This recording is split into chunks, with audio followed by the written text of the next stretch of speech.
Hillary Clinton has her own ad in which she says President Obama wants to make sure gun manufacturers can finally be held accountable when their guns are used to kill our children. It's time to pick a side. Either we stand with the gun lobby or we join the president and stand up to them. I'm with him. Is she talking about you? Well, possibly. I think she might be, and I think that's, But the answer is like... Wait, you say you know. What? No. I don't know. Of course she is talking about me. I don't know who else she's talking about.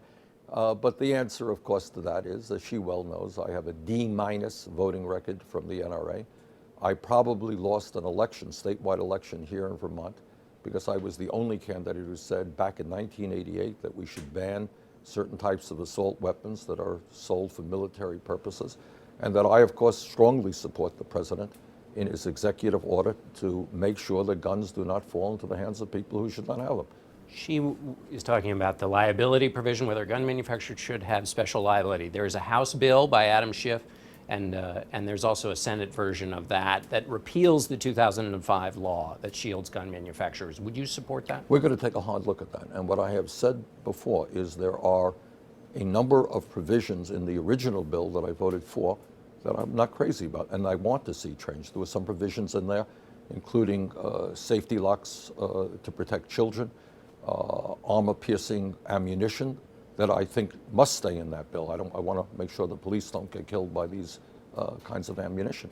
But yes, of course, we're going to prepare to take a hard look at that. If there could be a bill that would just strip liability completely, would you be okay with that? Well, there are provisions in it that I want to make sure are still in it. For example, if you have a mom and pop gun shop in northern Vermont, small business, and they sell a gun legally to somebody, and that somebody does something terrible with that gun, should that small business be held liable for the action of that individual? I think not.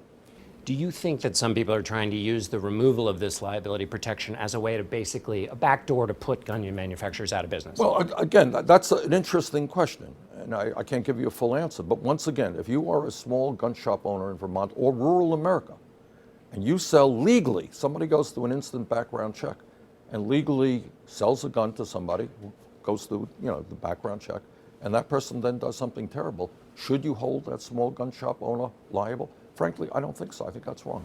The Clinton campaign is essentially making the charge on you about guns, that a version of the one you're making about her on Wall Street. They're saying you voted against the Brady bill 5 times, you voted to put this liability protection in place, and that when the next thing comes up, you are not as strong on the issue and your instincts aren't where hers are on this. What's your response to that? Well, my response again is that I have a D-, that's D as in David, D- voting record from the NRA.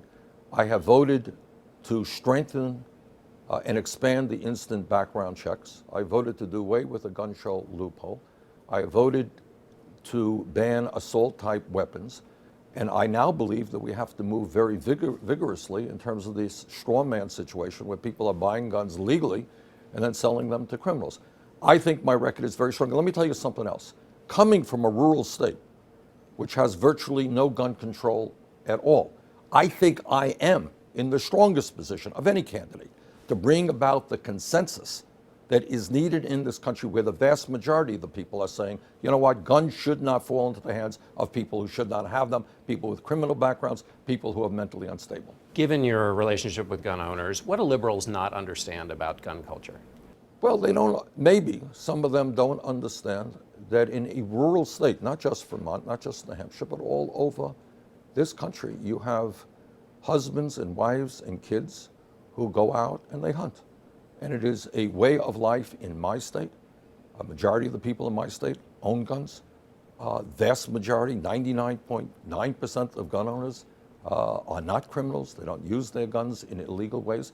And I think it's important to understand, that some folks, maybe in New York City sit around and they, drink fancy wine at very expensive restaurants and so forth.